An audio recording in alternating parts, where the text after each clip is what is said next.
Oke, assalamualaikum warahmatullahi wabarakatuh. Iya. Selamat datang di Jagongan Sonten Canda Tanya bersama. Alhamdulillah, iki isih di bulan puasa. Bro. Bulan puasa kita. Masih di bulan puasa. Kita puasa hari keberapa so? Sekarang kita take ini hari ke 13 kalau nggak salah. Hari 13. 13 sampai 12. Wah. Nah, sing di sih. Sing endi tergantung. Delis ke 13 atau ke 12? Saya yang awal. Oh awal, ternyata Delis baru puasa hari ini. Ternyata masih awal. Iya. Masih awal. Sing ki lho, berita sih, sing gak ben. Tapi tahun lalu sih sing viral menelpon Allah lho. Menelpon Allah. Piye kuwi? Ngerti ra kowe? Ora ngerti, apa kuwi? Sing ning Gunung Kidul ya. Gunung Kidul ta? Sing Oh. jamaah aulia. Oh, telepon Allah. Jadi posone iki wis dhisik lho. Wah. Tapi orang nganggo hilal, orang nganggo hilal, orang nganggo apa sih sini? Hisab. Hisab, kuwi tapi langsung lho. Langsung. Tapi Kode gini, dia nelfon Allah. Nah, kodenya +62 apa piro kuwi? Nah, gue berarti nek kuwi bisa ditanyakan gitu kan. Iya. BTW iki kita lagi di suasana yang baru, tidak seperti biasanya. Iya, alhamdulillah. Saya kira alhamdulillah wis ono studio. Lumayan ya. Belum ada endorse tapi kita sudah ada studio. Wih, sangat ini ya. Ya. Wow sekali ya. Ya, jadi kita tuh tidak mengemis endorse sebenarnya. Jadi kalau siapa yang mau menyumbang yo boleh monggo. Yeah. Terus yang akeh. Ya. Alhamdulillah ya kita sekarang udah ada studio yang proper jadi tidak terkendala cuaca karena ya jujur Jogja itu akhir-akhir ini Iya sih, hujan terus ya. Hujan terus dan suasananya juga cuacanya tidak bisa diprediksi. Yo pagi mungkin panas gitu kayak ini tadi tuh panas banget. Tapi bisa jadi juga kayak kemarin gitu. Pagi panas terus malam hujan deras. Ya kayak sebelum subuh kan wingi hujan terus toh. Bener. Terus esoknya panas, terus sorenya hujan meneh. Nah, aku tuh situasi koyo ngene itu kadang sing marai kasihan adalah kan bisnis F&B itu kalau Ramadan pasti turun toh. Yeah. Nah, apalagi kalau di musim kayak gini Masih naik toh. Turun, Bro. Maksudnya? Bisnis makanan tuh turun selama Ramadan. Bahkan ada beberapa teman-temanku yang bisnis F&B itu ketika dia Ramadan itu hanya cukup nggo HPP sebenarnya. Hanya cukup press nggo ya kok HPP. BEP wae. Nah, akhirnya untuk membiayai yang lain-lain mungkin misalnya nanti minus ya didapatkan dari sisa penghasilan yang kemarin gitu. Karena kan ya kita selama Ramadan otomatis orang puasa kan mayoritas. Jadi otomatis lebih bisa berdagang itu yo sekitar jam 5 paling yo mentok sampai jam 10 wis. Yo habis itu nggak ada penjualan lagi dan gitu. Dan juga aku kan buka-buka bersama gratis di masjid-masjid. Nah, betul. Dan mungkin ke apa? Ada yang beberapa kayak mahasiswa kan beralih ke situ kan. Betul, apalagi ya masjid kampus buka sahur gratis ya, misalnya. Nah, itu kan juga Pernah menjadi apalagi itu juga menjadi catatan. Dan selain itu juga kan mungkin nggak semua orang akan mengakses masjid dan kampus. Betul. Nah, otomatis orang akan mengakses jalan-jalan kayak misalnya di kota gede. Rame banget iki. Jadi tiap sore itu rame sing jualan. Nah, sing beli relatif menurun. Iya. Tapi kayaknya iya sih Mas. Kayaknya soalnya beberapa hari dari awal puasa ya. Gue kan kayak sepenghitunganku tuh lebih banyak hujannya daripada panasnya. Ya, betul. Nah, itu kan kemudian sing akhirnya ya. Aku ngerasa mesake gitu ya. Mesake. Nah, tapi aku selalu juga berhusnuzon karena Allah itu Ar-Razzaq. Mungkin ya rezeki yang beliau dapatkan itu bukan dari hasil penjualan. Mungkin saka sing liyane tiba-tiba nasi kayak duit. Ya muga-muga wae sih. Gitu. Nah, kita masuk di sesi baru yaitu sesi kita akan melihat atau mengomentari berita yang hits selama 1 pekan ini seperti apa gitu ya. Nah, karena jujur ya izin 1 pekan ini kesel banget bro ndelok berita iki. Iya sih. Ini loh saya enak sih gawe apa? Memes. Wah, puasa menahan haus centang. Puasa menahan lapar centang. Puasa menahan emosi terhadap kebijakan pemerintah. Lah, gue betul gue. Nah, artinya sepekan iki koyo kerasane padat banget Rasi. Iya sih. Sebenarnya dari Indonesia memutuskan gabung BOP ya aslinya wis Iya. waduh, nek aku iso ya celeng.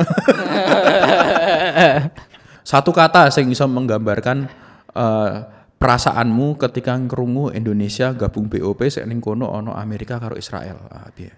Goblok. Sensor ya guys. Rasa sensoran. Sensor. Rasa lebokke konten reels gue ya. Itu satu kata yang menggambarkan. Ya oleh kan? Iya oleh kan itu mendapat toh. Iya kan mendapat subjektif. Iya, subjektif. Gitu. Maksudnya maksudnya kita kan udah wis ngerti kan track recordnya Amerika itu seperti apa ke belakangnya, terus juga track recordnya Prabowo, kowe ngerti track recordnya Prabowo apa? Aku orang lahir sih ya. Orang lahir. Soalnya lahir. Tapi aku mau coba buku sih. Iya. Nah, apa track recordnya Israel, track recordnya Amerika kan wis ngerti kan, dhewe mesti kita bisa melacak lah. Dari media-media yang kredibel lah, yang terpercaya kan. Betul. Dari misalkan Israel ketika ada perjanjian selalu mengkhianati kayak gitu-gitu. Misalkan nih kalau ditarik mundur ya, nek karo Iran kan sadurunge kan sadurunge revolusi Iran itu kan di apa koncone Amerika lah. Betul. Nah, terus itu kan dikasih kesempatan untuk mengembangkan nuklir kan. Terus baru kuwi lagi ada revolusi kuwi terus ya wes intinya goblok lah ya. Intinya goblok ngono wae atau Indonesia gabung neng BOP. Ya. Nah, karena memang nek kita ngelihat yo kuwi iki keputusan yo nek kowe goblok nek sekolah aku yo satu kata yo. Celeng kuwi. Celeng iki yo kuwi babi kan. Babi iki nek mlaku lurus wae ngono lho. Orang delok kiwa tengen, enggak lihat ke belakang gitu kan. Gitu. Jadi lurus wae ono uwet ditabrak, ono apa-apa ditabrak kayak ngono. Gitu. Jadi istilahnya ning dunia permapalaan babi iki celuk celeng iki celukane Bagas. Nah, babi ganas. Bagi yang bernama Bagas. Ya, buat yang bernama Bagas. Ketika naik gunung gantilah nama Anda. Nah, dan ini akan berefek kepada berita-berita yang akan kita baca nantinya. Betul. Oke, ini 5 berita terpopuler versi AI gitu AI. aja. Oke, apa lagi yang pertama? Yang pertama tadi ya sempat singgung ya. Konflik Amerika Serikat Israel versus Iran meluas. Situasi Timur Tengah memanas, serangan besar-besaran Amerika Serikat dan Israel ke Iran Sabtu 28 Februari 2026. Oke, nah pendapatmu piye Del soal serangan Amerika Israel ke Iran gitu? Sebenarnya itu menjadi gimana sih? Nah aku sih menjadi sebuah konfirmasi lah. Wush, konfirmasi apa gitu? Bahwa Board of Peace itu udah ada habis-habisnya. Kan Board of Peace yang ngegas Amerika sih ngegas Trump gitu kan, Amerika gitu kan.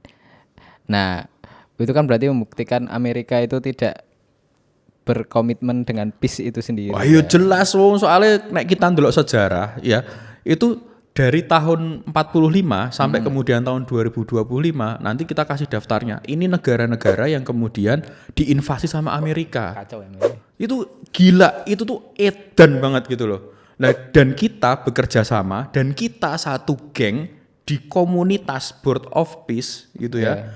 Itu dengan para penjajah kan paling gampang tuh ngelihat track record toh sebenarnya. Ya track recordnya Amerika loh, jatuhin bom di Hiroshima Nagasaki. Terus kemudian mana lagi? Ada Libya. Terus kemudian mana lagi? Ada Irak, ada Afghanistan, ada Vietnam dan yang lain sebagainya. Kok iso loh Pak Bowo gitu ya bergabung dengan Trump, bergabung dengan Netanyahu gitu ya. Nah, iki kenopo ngono lho. Nah, terus akhirnya ketika iki perang gitu ya, aku tuh kayak gini loh, Bro. Ketika perang ini terjadi, ribut nih 3 negara nuklir nih kan. Iran, Amerika, Israel itu kan punya nuklir semua tuh. Pak Bowo datang. Bagaimana kalau kita damaikan? Lah sampean ki ming tukang nggawa map lek. Mendamaikke iki piye ceritane ngono lho. Tukang nggawa map eling lho. Ya, ming dimanfaatke karena kebetulan penduduk Indonesia mayoritas muslim, keberpihakan Indonesia di BOP itu memiliki nilai tawar di mana ada negara republik bukan mengklaim negara Islam kayak misalnya Saudi itu kan mengklaim ya negara Islam bukan kayak negara Timur Tengah yang lain. Indonesia negara republik murni demokrasi gitu ya, tapi kemudian mayoritas Islam dan mendukung BOP gitu. Nah akhirnya apa? Itu nilai tawar di mata internasional. Betul. Nah aneh kita lagi dikadali loh. Kita satu geng dengan mereka gitu. Ini kan, wah, perang Iran ini sebenarnya oke, yang perang tuh Indonesia nggak perang, tapi Indonesia kebagian malu sih nek menurutku. Karena termasuk satu geng dengan Amerika dan Israel. Betul, nggak ada pis-pisnya. Menurutku BOP ini sebuah legitimasi Trump untuk mengacak-acak hukum internasional sih. Wah asik. Piye kuwi? Ya maksudnya kan kayak PBB kan di sebagian besar sing selain Amerika ya kan Amerika duwe hak veto kan. Nah, kuwi kan mendukung Palestina lah gitu kan.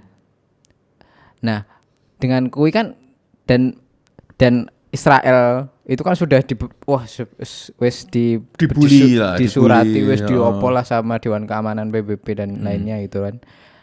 Nah, kuwi kan kayak wah, aku dadi kayak secara tidak langsung kayak aku ora peduli hukum internasional tak gawe dhewe gitu.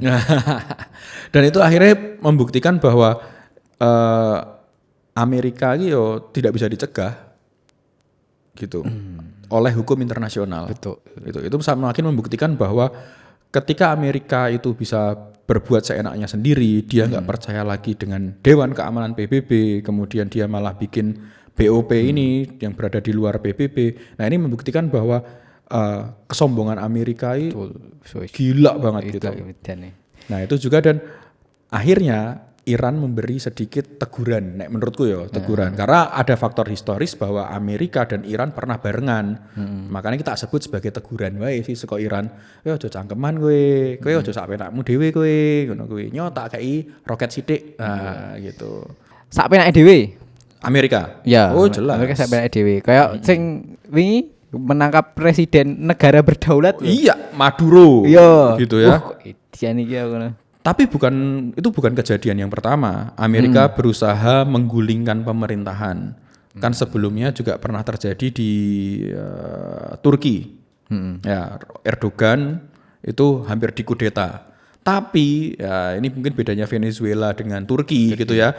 Walaupun kemudian Amerika sudah berhasil menguasai militernya, tapi rakyatnya saking cinta dengan kepala negaranya rela turun ke jalan untuk melindungi supaya Erdogan itu tidak digulingkan. Nah, tentu saja ketika kita melihat Venezuela, apakah sebegitu cinta rakyatnya dengan kepala negara tersebut? Nah, ternyata ya biasa-biasa wae gitu loh. Ketika terganti pemimpin yang baru dengan yang lebih pro Amerika ya rakyatnya biasa-biasa wae. Nah, pertanyaan kuning kowe iki. Seandainya kan. Wah, iki rapi iki tolong. Sudah perasaanku tidak enak. Loh, seandainya wae kok seandainya iki oleh.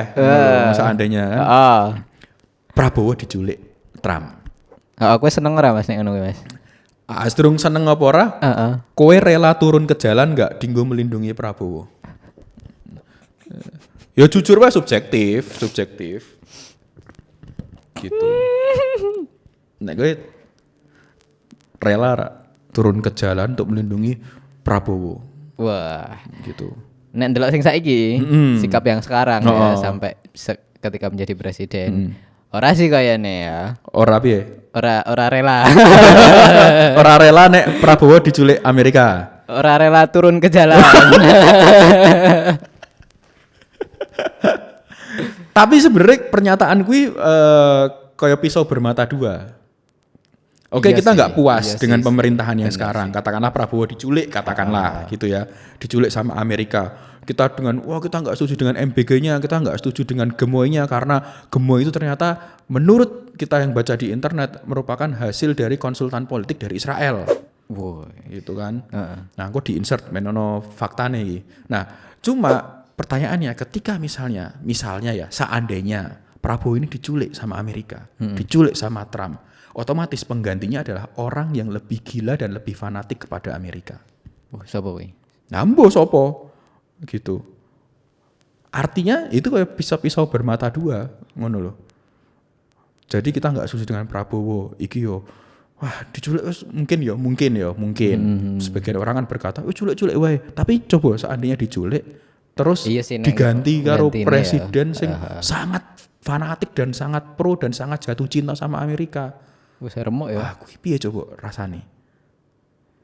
Nah, artinya piye? Nah, itulah Indonesia. Bangsa yang mungkin untuk menentukan nasibnya sendiri aja susah. Mari kita beralih ke berita kedua. Tapi mungkin kita rada suwe bahas konflik bagian iki ya.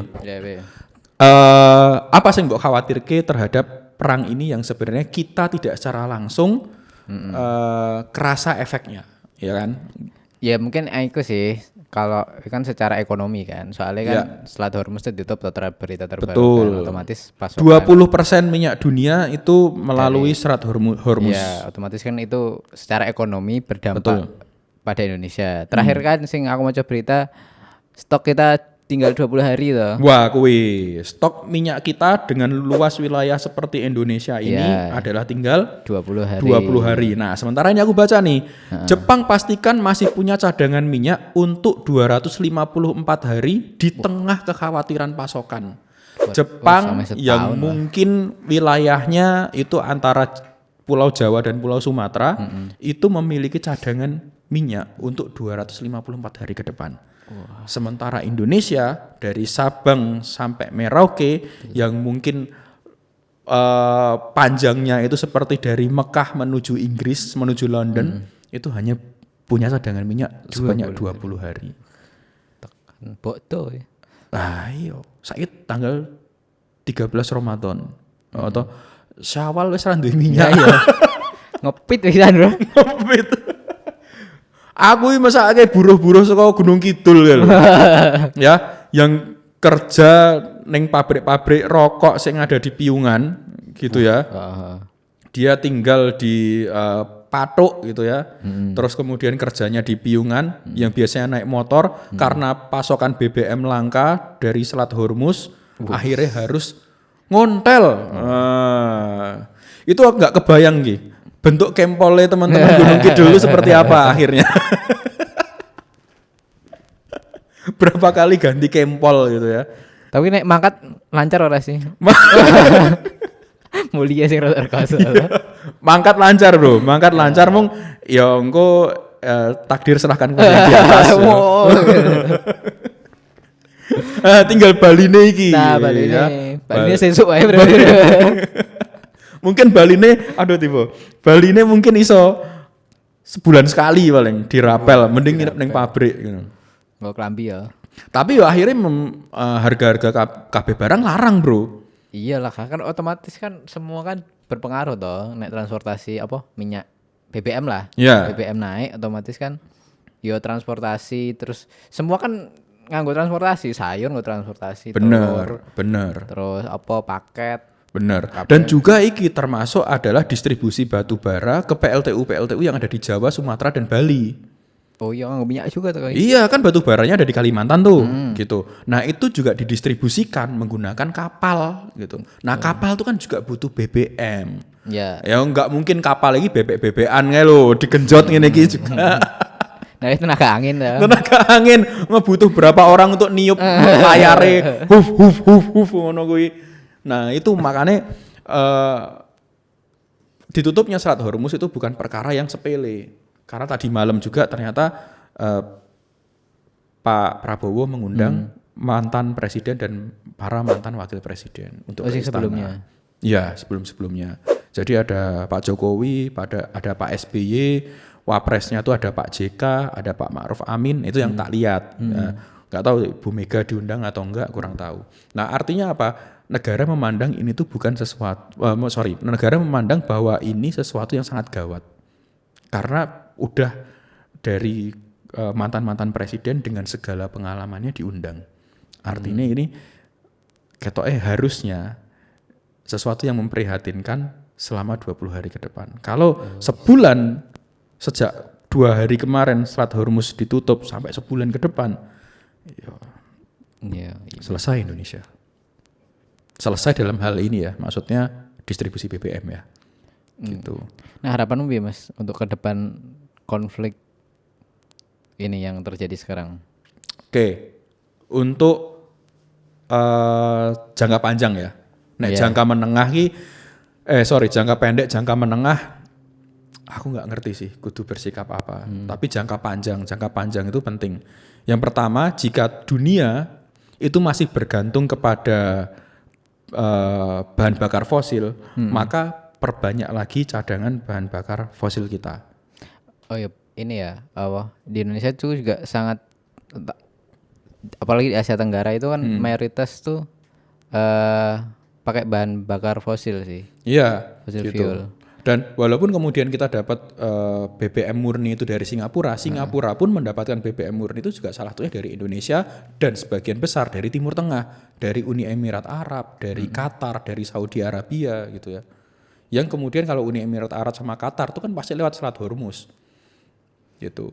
Nah, itu untuk jangka pendek sih. Segera bangun pusat cadangan minyak supaya tidak hanya bertahan 20 hari. Nek isois tahun ngono lho. Iya. Gitu, cadangan minyaknya. Dana daruratnya 3-6 bulan nih. Masa minyak darurat 2 bulan tidak toh. Nah, kuwi lho. 20 hari. Wah, kita nggak bisa ngebayangkan sebergantungnya kita terhadap bahan bakar fosil tersebut gitu. Terus kemudian sing kedua mungkin solusi jangka panjang ben singkat wae yo. Pengembangan bioenergi sih. Pengembangan bioenergi. Ya. Tapi bioenergi kan salah satunya adalah menghasilkan etanol dari berbagai macam tumbuhan yang bisa ketika dia diolah bisa menjadikan sebagai sebuah bioenergi. Contohnya sawit. Sawit itu bisa digunakan menjadi bioenergi.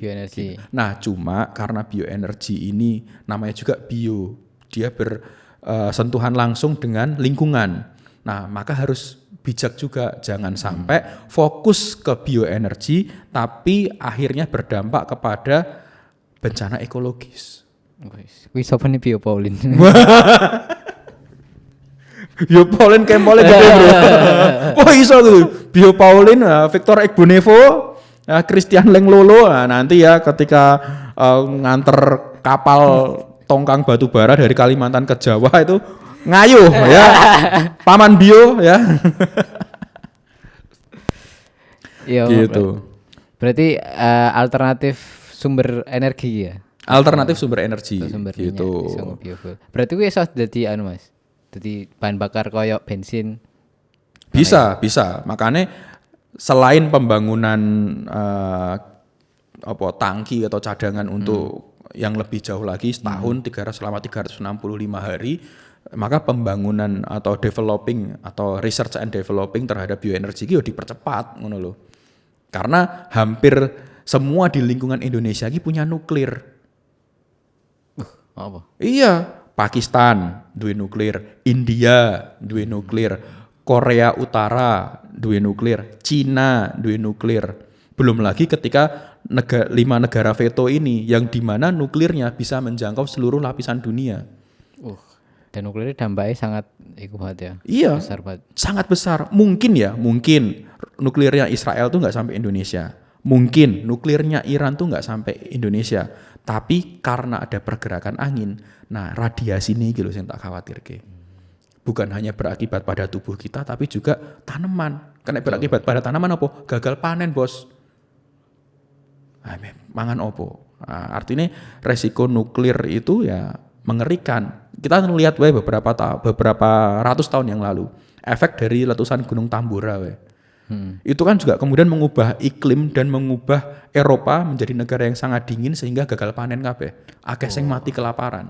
Kuwi lagi saka bencana alam.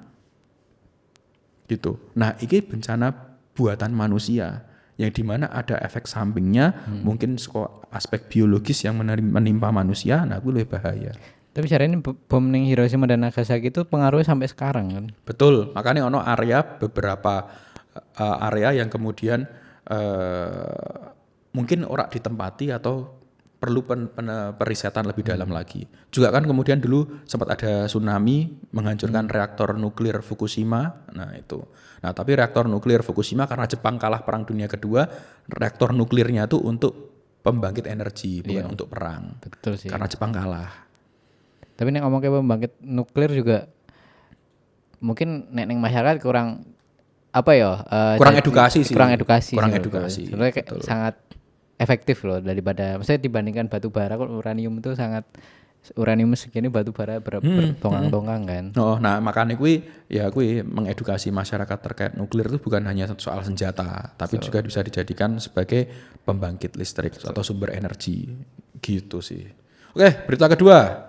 Pemerintah Sleman sedang melakukan normalisasi dan penertiban bangunan liar di sepanjang bantaran Selokan Mataram, khususnya di wilayah Depok.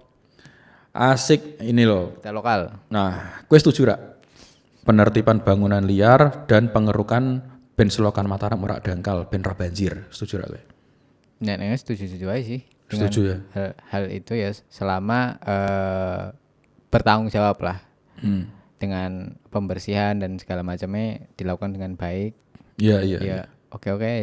Iya, karena memang kalau kita menyadari ya, misalnya karena kita mungkin sering beraktivitas di sekitar Seturan, nah, aku menyadari ketika udan, ketika udan Seturan ki mesti ono genangan ngono loh. Dan juga sebenarnya bukan cuma Seturan, di depan Ambarukmo Plaza itu pun juga sering banjir, di depan Amikom itu juga sering banjir gitu loh. Kan? Nah, sebenarnya Selokan Mataram hanya bagian terkecil saja. Artinya pembenahan drainase di seputar daerah ekonomi Sleman bagian selatan seperti kawasan Seturan, Ambarukmo, terus kemudian Amikom, itu perlu penanganan lebih serius karena di situ pusat kampus, ada pusat perbelanjaan dan juga ada jalur kesehatan. Ya kan, ono JIH, ada kemudian rumah sakit opo guys ning Babarsari kae. Babarsari. Sadewa. Nah, RSKIA Sadewa. Ketika kemudian mau nganter pasien kejebak banjir, ya piye coba? Ibu hamil butuh penanganan cepat untuk melahirkan, kejebak banjir. Nah, artinya penataan drainase di wilayah Sleman menurutku harus sih, karena ya Sleman itu jakselnya Jogja. SCBD. Wo yoi, Seturan, Condong Satur, Babarsari, Depok. Wilayah SCBD. Wilayah itu ya, wilayah skena ya, wilayah skenanya Jogja gitu. Nah, tapi anomalinya malah jadi banjir. Nah, makanya kalau kita fokus kepada pembahasan berita tadi, aku pribadi setuju-setuju wae, apalagi Selokan Mataram itu merupakan saksi bisu sejarah.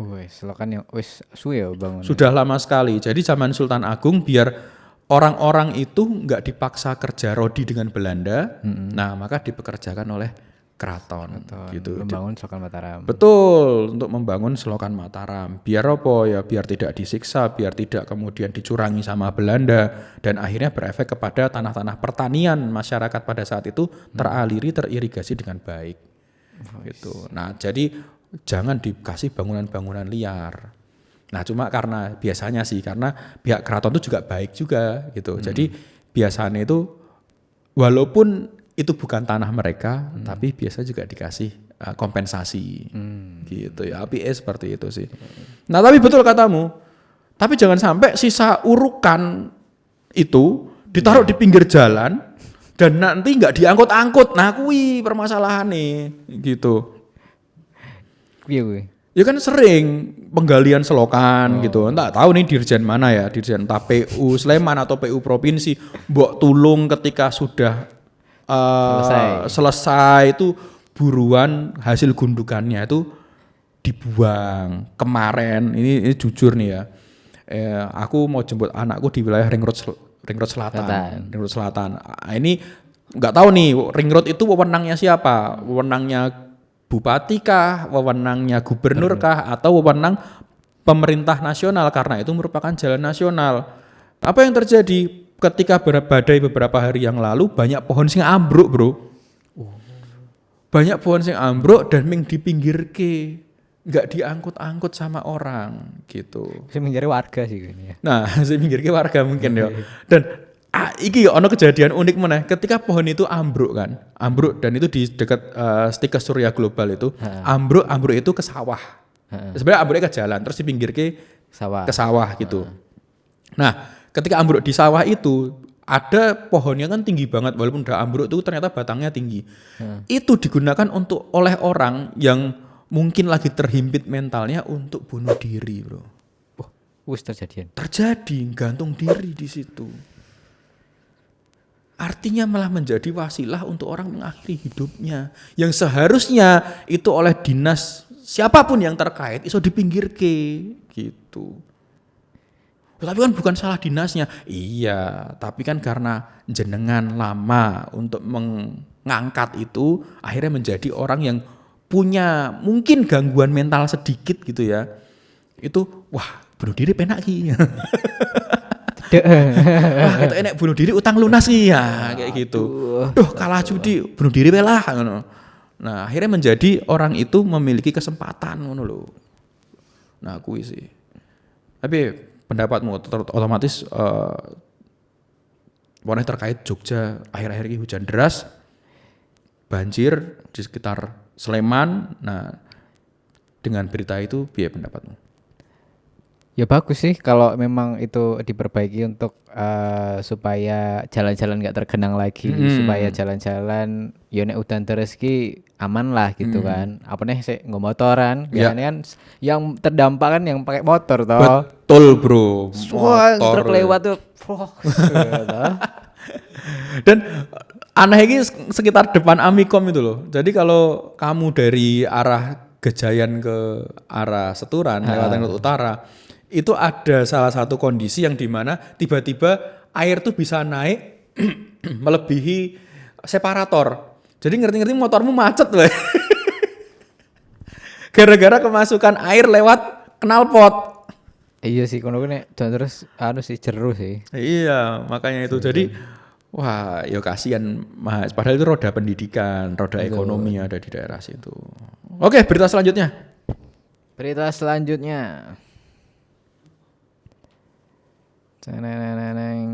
Gerhana bulan total, fenomena blood moon semalam tanggal 3 Maret. Terpantau jelas di langit Yogyakarta karena cuaca cukup cerah. Ini merupakan gerhana total terakhir yang bisa disaksikan di Indonesia dengan durasi total mencapai 1 jam. Wah, suwi banget ya berarti. Lama banget. 1 jam. Pendapatmu terkait gerhana bulan total apa adalah? Pelajaran kelas piro iki yo? Piro SD Kelas kayaknya 4 SD, kelas 3 kelas 4 ya. SD kayaknya ya. Oh. Jadi gerhana bulan itu saat bumi berada di antara matahari dan bulan gitu. Pernah dapat mitos-mitos enggak zaman dulu? Terkait gerhana. Bulannya dipangan buto. Wah. Itu mitologi Jawa yang sangat masyhur gitu ya. Terus biasane ning Jawa iki apa jenenge nuduk lesung. Oh, nuduk lesung. Ben bulane nek meneh. Kuwi ternyata ono sejarahe. Jadi di mitologi Jawa zaman dulu gitu ya. Itu namanya Batara Kala atau biasa wong Jawa disingkat jenenge dadi Butakala. Butakala gitu. Butakala sing kemudian memakan bulan. Itu ceritane sehingga bulan terlihat seperti berdarah. Nah, terus akhirnya orang itu tadi nuduk lesung. Nah, karena kan buta jin itu kan takut kalau mendengar suara kokokan ayam. Gitu. Wes esuk ki, waktune balik shift ngono kuwi misale gitu. Shift pemuda hijrah. Wah.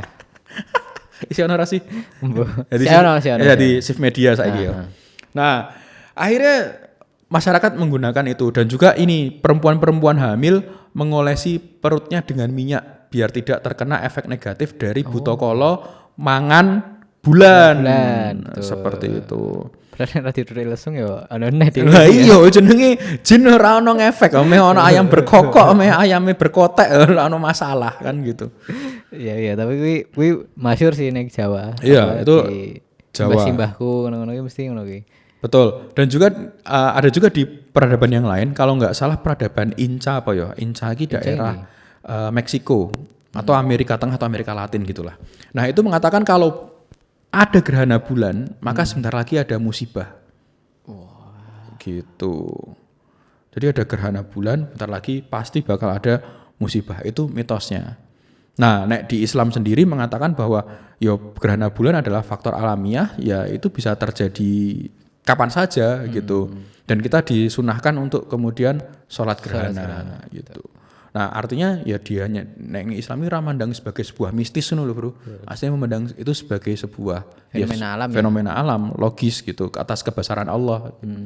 Karena apa kalau harusnya beredar sesuai garis edarnya, tapi kan kadang ya itu tadi terjadinya gerhana bisa aja, dan itu semua diatur sama Allah. Ya wes untuk mengagungkan kebesaran Allah ya wes sholat gerhana.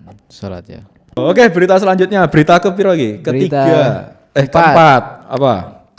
Topik ini berkait dengan isu viral di media sosial mengenai dinamika hubungan antara Raihan dan Farah. Wah, iki. Nah itu sih.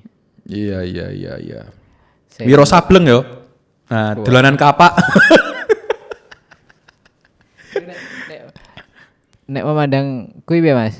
Aku sih jujur enggak terlalu mengikuti ya. Enggak terlalu mengikuti, hanya lewat moco-moco sekilas lah gitu. Iya. Itu kan kayak terjadi karena ada 2 orang itu. Terus karena dia cintanya ditolak toh katanya. Ya. Berita yang awal yang tak tahu lah gitu kan. Terus terjadilah pengkapaan itu. Di ning Jakarta yo jenenge geng kapak, Bro. Terus ngopo kuwi? Geng kapak ngapaki wong untuk memeras seseorang.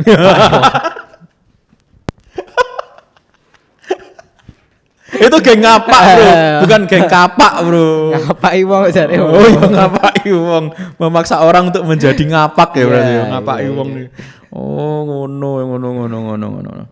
Nah, soal Rehan sama Farah ini ya, kita sebelumnya turut berduka cita ya atas musibah yang dialami oleh Dek Farah ini. Oh, Dek. Kok kenal loh gitu. Ya, intinya sesama manusia kita bersimpati lah atas kejadian seperti itu.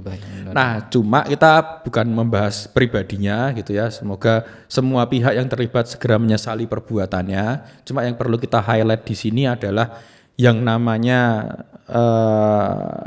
cinta. Nah, itu tuh sebelum pernikahan itu tuh biasanya menggelisahkan, tidak menenangkan. Padahal pengennya kita tuh ketika jatuh cinta tuh merasa tenang.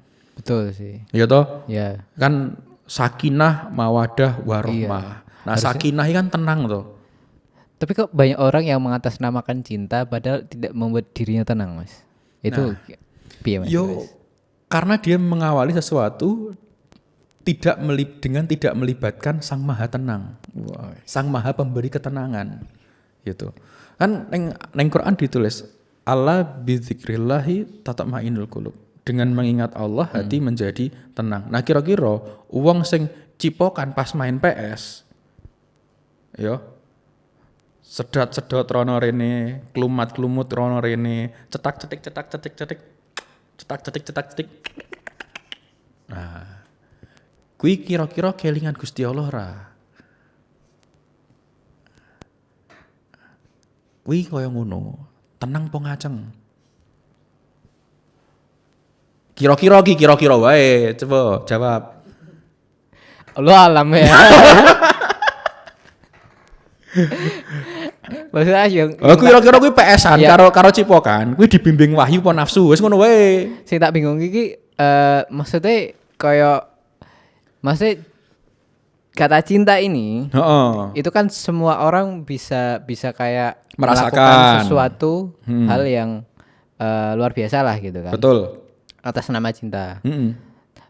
Tapi kok cinta juga bisa berdampak seperti itu gitu loh. Saya tak bingung kok semua mengatasnamakan cinta tapi hasil dari perbuatannya itu berbeda-beda. Ada sing misalkan seorang anak cinta sama ibunya. Betul.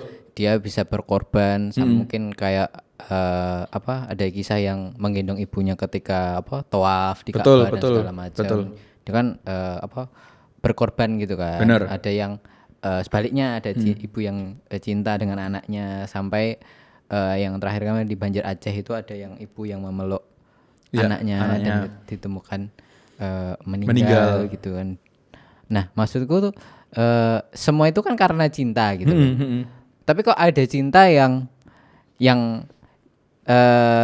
seseorang melakukan sesuatu hal yang keras lah ya ibaratnya, yang mengancam itu ya atas nama cinta juga gitu loh. Jadi Betul. cinta yang sebenarnya seperti apa ngono loh. Ya itu semua cinta, betul. Itu semua itu cinta. Jadi cinta itu adalah dorongan terkuat seseorang untuk melakukan sesuatu.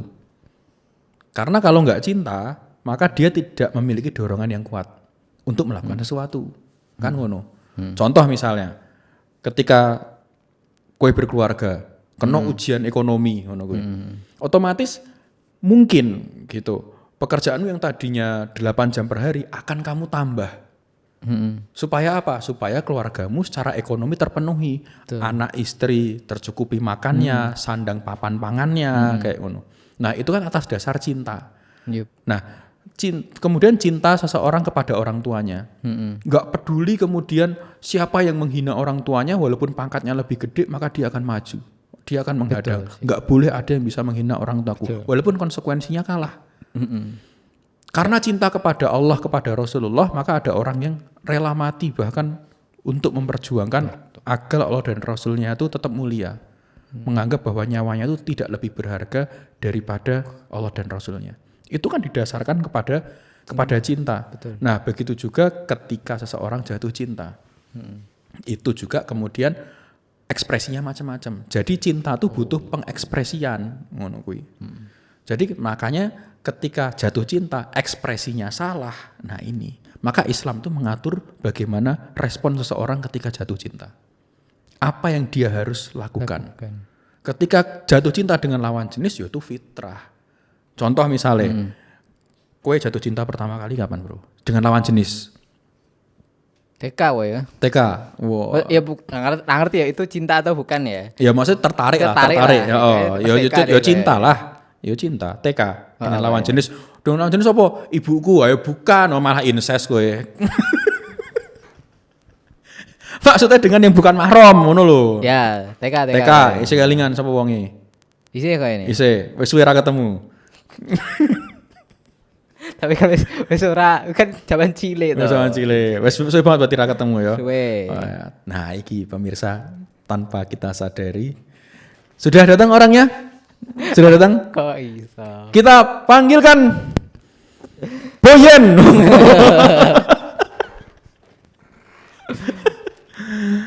Nah, artinya tapi sempat ngomong, Ra. Enggak sih. Wis tau nembak cewek, Rum. Meneng wae sih. Nah, oh, kowe meneng wae. Ya enggak mengekspresikan itulah. Tidak mengekspresikan Ya itu. biasa wae lah nek apa kayak ayu ngono kuwi atau ya sekedar tertarik, menarik. Tertarik gitu loh, tidak kuwi. sampai mengekspresikan sing kayak menyatakan dan segala macam. Iya, dan akhirnya itu kemudian yang diatur dalam Islam. Bagaimana responmu ketika jatuh cinta? Bahkan nggak cuma jatuh cinta, bagaimana responmu ketika kamu dapat duit? Bagaimana responmu ketika kamu nggak punya duit? Bagaimana responmu ketika orang tuamu itu zalim sama kamu? Nah, kan diatur karo Islam gitu. Nah, termasuk dalam jatuh cinta itu. Karena kan ono kisah kan Salman Al Farisi ro Abu Darda ya loh. Nah, itu kan juga cintanya Salman Al Farisi tertolak. Ya kan Salman Al Farisi seneng sama cewek. Nah, kan nggak mungkin jenenge sahabat kok yang jangan nang pinggir Madinah. Ya. Ora mungkin loh sahabat yo nek seneng lamar ngono lho, ketemu wong tuwane, ngono ora PS-an karo cipokan level keimanan embuh kaya ngono kuwi piye. Nah, maka yang dilakukan oleh Salman Al Farisi itu adalah kemudian ketemu orang tuanya. Nah, karena Salman Al Farisi sendirian butuh temen toh, minta tolong sahabatnya, temenin aku dong, aku pengen ngelamar wanita tadi. Ketika ketemu sama orang tua wanita tadi, orang tua wanita tadi bilang, kalau yang ngelamar Abu Darda, maka lamarannya diterima. Mohon maaf, lamaran Salman Al Farisi terpaksa kami tolak. Nah, apa yang dilakukan oleh Salman Al-Farisi? Nah, ini kemudian Islam mengatur responnya. Gitu. Yang dilakukan oleh Salman Al-Farisi bukan ngapak bapak wanita tadi. Atau saking mangkelnya, wah, Iya ya. aku benci sama kamu, Pak. Oke, kamu tak ciumin. Enggak gitu loh. Saya serem. Itu terjadi kalau generasi sekarang mungkin Iya, ya. Gitu, generasi boti yang sekarang gitu kan. Nah, itu akhirnya yang dilakukan oleh Salman Al-Farisi apa responnya? Yaitu kemudian dia beristighfar dan kemudian malah memeluk sahabatnya. Ternyata kamu adalah takdir yang sudah Allah takdirkan untuk wanita tadi. Mohon maaf, aku selama ini telah lancang mendahului takdirnya Allah. Ada yang bilang juga bahwa segala persiapan yang sudah Salman Al-Farisi persiapkan, kayak persiapan nikah, mahar dan lain sebagainya, itu malah diberikan ke Abu Darda. Maharnya dikasih, persiapan pernikahannya dikasih, ini kamu pakai untuk menikah dengan wanita tadi. All in langsung kan. Langsung bro, akui makanya ketika jatuh cinta, kecewa tapi dikembalikan kepada Allah gitu loh. Ingat guys, dunia tuh nggak akan hancur gitu ya. Walaupun ada cewek yang nolak kamu. Naiklah ke pohon kurma, masih banyak kurma yang lain. Iya ya, berat. Tapi aku nek bayangke kuwi terjadi di zaman sekarang tuh sangat gelut ya kayak. Woi, gelut bro, status WA. Dan terus langsung mlebu grup-grup angkatan, grup-grup keluarga. Iki kenapa iki delis ki. Islam itu mengatur segala respon. Maka respon itu kalau pengen dapat pahala ya harus dikembalikan kepada aturan-aturan Islam. Makanya kadang itu Allah itu nek aku berhusnuzon sama Allah itu seperti gini. Sesuatu hal yang mengecewakan itu menimpa diri kita, itu tuh sama kayak Allah itu lagi mengajari kita sesuatu tanpa buku. Contoh, kalau kemudian kita nggak pernah kecewa, piye carane kita berlatih lapang dada. Kalau kita tidak pernah dikhianati, bagaimana mungkin kita bisa mengerti arti persahabatan dan kesetiakawanan? Kalau bisnis kita nggak pernah rugi, nggak pernah ditipu orang, nah dari mana kita bisa belajar arti amanah? Nah jadi husnudzon sama Allah gitu terhadap segala penolakan, segala ketidaknyamanan dalam hati itu kembalikan sama Allah gitu. Karena baik buruk ini sebenarnya mindset sih. Mesti. Contoh misalnya, kowe meh kerja, banmu bocor, lagi baik apa buruk? Oh, mungkin nek menurutku, iso wae buruk kan, karena waduh tadi telat misalkan. Nah, kuwi. Tapi di lain sisi, itu bisa jadi sesuatu yang baik. Betul. Sopo ngerti kamu tuh lagi dihindarkan dari malapetaka yang ada di depan nanti. Kayak iki aku pernah krungu cerita sapa ya? Ada pernah krungu cerita lah. Ada wong ketinggalan pesawat. Betul. Wah, ketinggalan pesawat toh. Terus dia tuh marah-marah lah. Nesu dan segala macam kan. Karena gara-gara gue tertinggal kan, tiketnya hangus dan segala macam. Oh iya, jelas. Tapi ternyata berapa itu pesawatnya kecelakaan. Oh. Habis itu dia iya. Dia langsung kayak bersyukur kan. Itu kalau nggak salah kejadiannya di Indonesia juga, Bro. Iya. Aku lupa maskapai apa, tapi kejadian di Indonesia. Jadi penumpang itu tuh telat. Gitu, kejebak macet yang tol. Nggak kekejar. Nah, akhirnya beberapa jam kemudian dilaporkan pesawatnya hilang kontak. Nah, itu bersyukurnya luar biasa. Iya, maksudnya kayak kan pengganti POV kan tadi nih. Iya. Kan? Dia jadi baik buruk itu mindset menurutku. Kecuali misalnya ketika kita kembalikan lagi ya, ketika kita berusaha tidak dengan sebaik mungkin, nah mungkin ya itu yang kita koreksi adalah diri kita. Iya, pasti itu. Gitu. Sebab akibat sunatullah yang sunatullahnya kita kuasai lah ya. Gitu. Nah, tapi ketika kita sudah berusaha sebaik mungkin, setaat mungkin, sesuai dengan aturannya Allah, tapi kok hasilnya nggak sesuai ekspektasi kita, nah itu kembalikan kepada Allah lagi gitu. Kita tetap husnuzon di sana. Iya. Gitu ya. Jadi soal cinta tetap balik lagi, ini cinta memerlukan sebuah respon yang baik. Artinya kalau kita pengen mendapatkan cinta yang tenang, sandarkan cinta tadi kepada Sang Maha Pemberi Ketenangan. Oke, berita selanjutnya, berita terakhir ya. Berita terakhir. Kita Ramadan 2026 masih Jokarian mulai melakukan persiapan logistik untuk kampung Ramadan. Nah, ini Masjid Jokarian mulai melakukan persiapan logistik untuk Kampung Ramadan Jogokarian. Agenda tahunan ini kembali merencanakan pembagian takjil ribuan porsi gratis setiap harinya dan pengaturan lapak untuk UMKM. Asik. Nah ini sebenarnya daripada MBG, nah oh iya ada yang bikin konten tentang itu juga. Iya, daripada MBG yang mungkin nggak jelas gizinya, bahkan di pekan kemarin, di pekan ini ya, itu ada yang keracunan di daerah Bengkulu, sampai kemudian ada satu orang yang meninggal gitu ya. Nah ini kan sesuatu yang harus dikoreksi.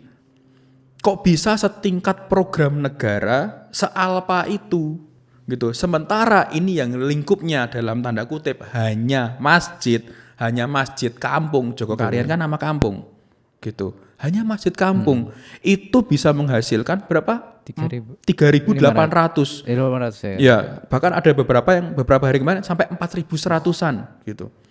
Dan sampai sekarang belum ada berita orang yang keracunan ataupun meninggal Gara-gara buka bersama di bukber di Jogokarian. Naudzubillah min dzalik, jangan sampai gitu ya. Itu masjid kebanggaan Jogja itu. Bahkan Indonesia gitu. Yang dimana saldo harus 0. Nah coba, demi kemakmuran jamaah, motor hilang diganti, sendal hilang diganti gitu. bojo hilang ya nek kuwi kebangetan nek njaluk ya. Bojo hilang golek ning Oyo. Golek ning Red Doors.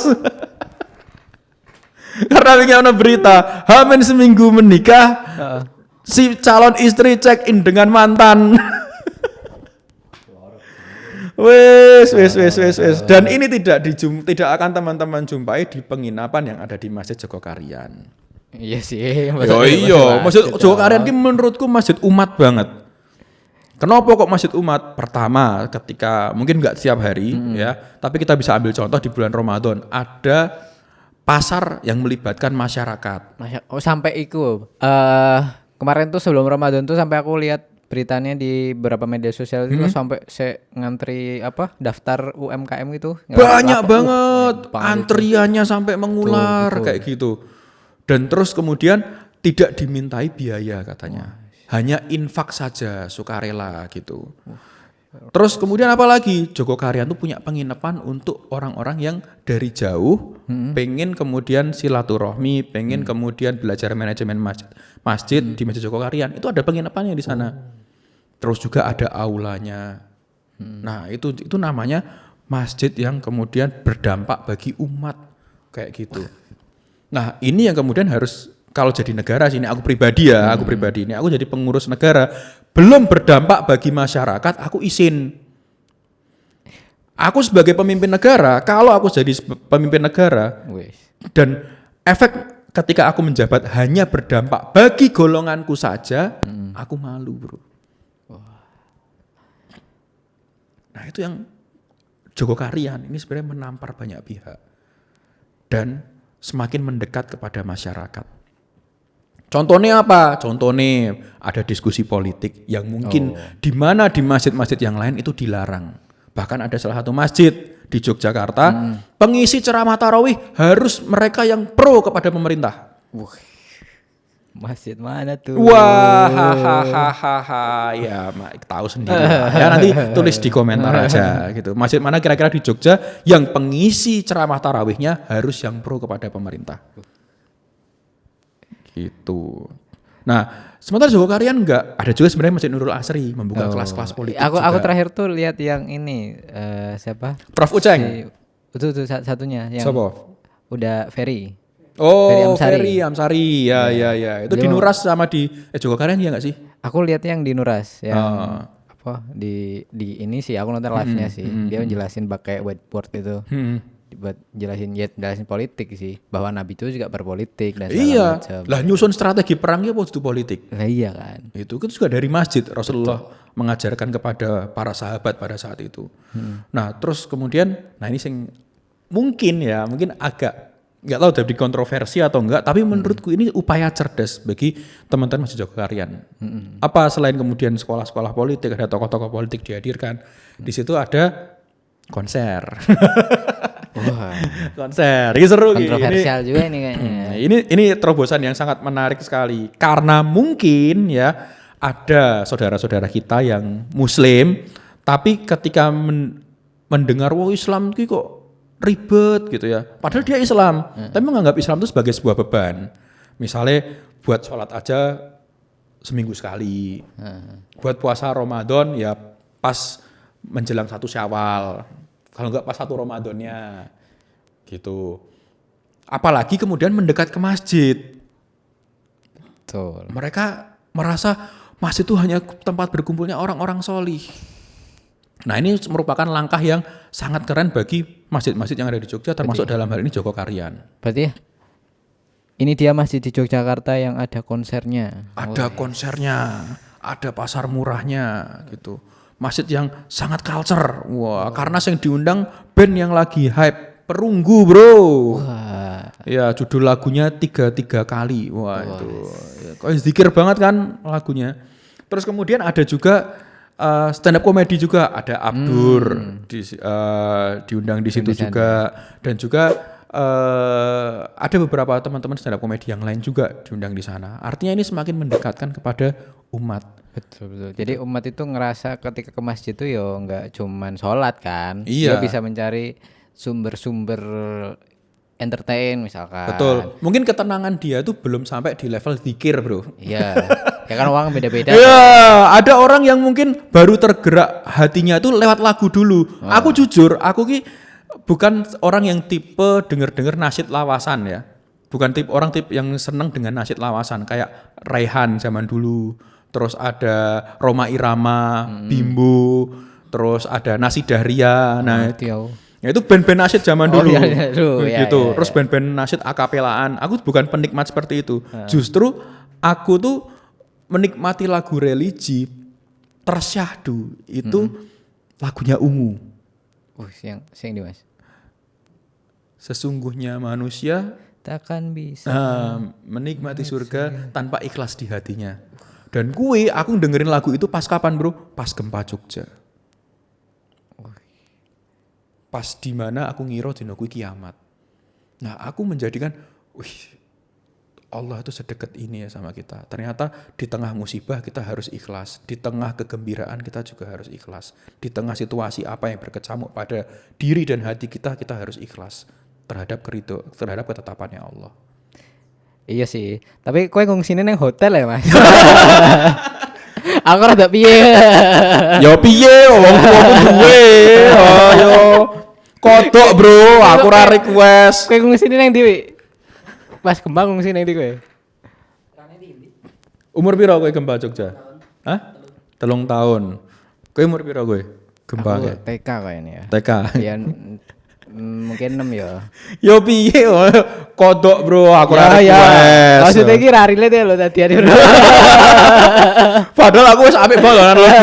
Bajigur ya tapi ya piye meneh yo. Ini bagian dari nikmat Allah bro. Iya wis. Lihat-lihatin gempa ngusine neng apa neng latar. Tindoan. Antum lho di hotel.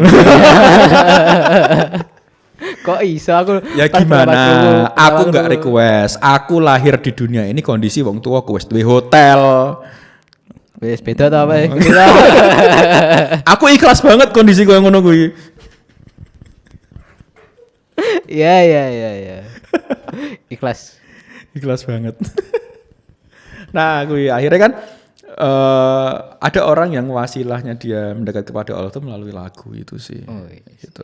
Kowe lagu sing paling memorable sing kemudian ketika denger kuwi seolah-olah kaya pengantar munggu hijrah lah. Kalau pengantar hijrah malah ora lewat lagu sih. Ora lewat lagu ya. Lewat Rame Ustaz Hanan. Edan wong iki soleh banget. para pemuda hijrah. Tapi ora lagu sing kemudian nek kowe dengarke ya lagu religi atau non religi misalnya kuwi wah melekat banget ning kowe terkait dengan Islam ngono. Iku sih sing kemarin mahal ini. Oh, sing mahal Sisa ini. Rasa itu. Kowe seneng delok mahal ini. Aku ora ngerti sih mahal ini sing ndi sebenarnya. Oh. Cuman ngrungu lagune wae. Oke. Ya, kowe kudu ngepoin aku nih. Ngapa emang? Ya sapa ngerti? Bojone wong lho aja direbut ngawur. Lha sapa lho sing Engko mbok santet meneh. Iso. Nek aku di tengah situasi paling kacau saiki kan soalnya menurutku situasi paling kacau ya. Internal Indonesia yo kita dihantam dengan kebijakan lucu-lucu. Ya. Eksternal malah gabung BOP dan kemudian peristiwa mencekam seperti itu. Nah, lagu yang kemudian membekas ning aku lagu Dina Salam.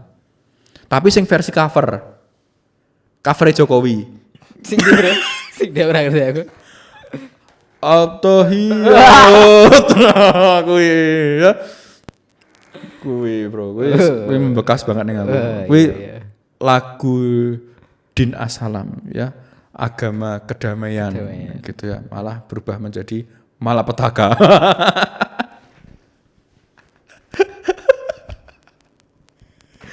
Apa iki ketok aku double klip iki? Wih bro, nah menurut pendapat ngusuk tentang Joko Karyan piye iki? Soal ada konser, ada kemudian bahkan ada grup musik hadroh kekinian YKHC, Yogyakarta Hadroh Clan.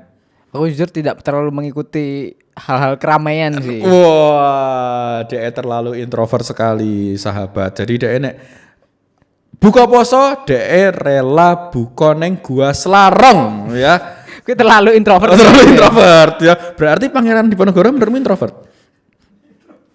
Enggak, kan ada Enggak. fase-fasenya. Oh, ada Orang kan fasenya. ada fasenya dia menyendiri, me time, merenungi kehidupan. Oh, oke, gitu, oke, gitu, oke. Bang. Maksudnya rano fase ngono kuwi. Ono ra? Aku fase koyo ngono, aku introvert nek ngising sih. Karena ra mungkin aku extrovert ya bahaya. Undang-undang wong ngene. Delok. Ketok iki fase introvert dalam keseharianku sih. Ngono. Oh no. Iya, aku wong sing cenderung selalu butuh partner ngobrol di setiap harinya. Oh gitu. Aku sih istri. Apa? Lah iya kuwi. Makanya rano istri, bukan rano istri. Statementnya sangat bahaya. Ya rano istri karo sapa iki? Maksudnya gini, ketika biasanya aku cenderung orang yang yes man ketika diajakin nongkrong. Oh no. Ketika aku walaupun dadaan gitu. Wah, aku lumayan tidak nyaman biasanya. Ketika dadaan ya, apapun itu kadang kan wis duwe agenda kan. Wis duwe agenda kita, walaupun agenda pribadi lah. Agenda nganggurin ndak bentrok ngono ya. Ya, ngono kan. Ayo bro nongkrong. Ora iso, kenapa? Wah, bentrok karo nganggur, Bro. Nah, gitu kan. Pasti kita sudah menyusun agenda seharian misalkan, agenda-agenda pribadi lah, entah misalkan ngopo, ngeterke sepatu apa-apa, apa kan.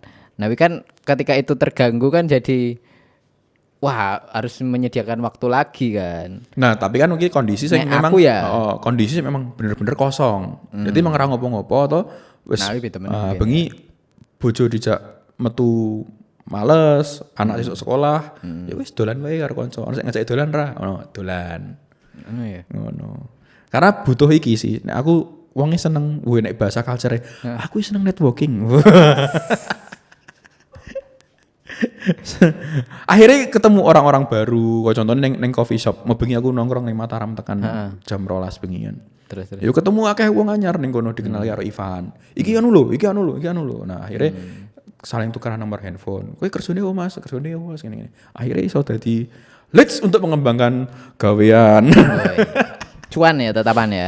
Alah, ya andel mataku sipit. Oke, itu 5 berita yang viral akhir-akhir ini.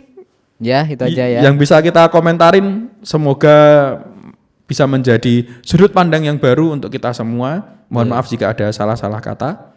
Saya Robi Arifat pamit. Saya Delis Bagus. Sampai ketemu di Jagongan Santan berikutnya. Jagongan Santan, canda tanya bersama.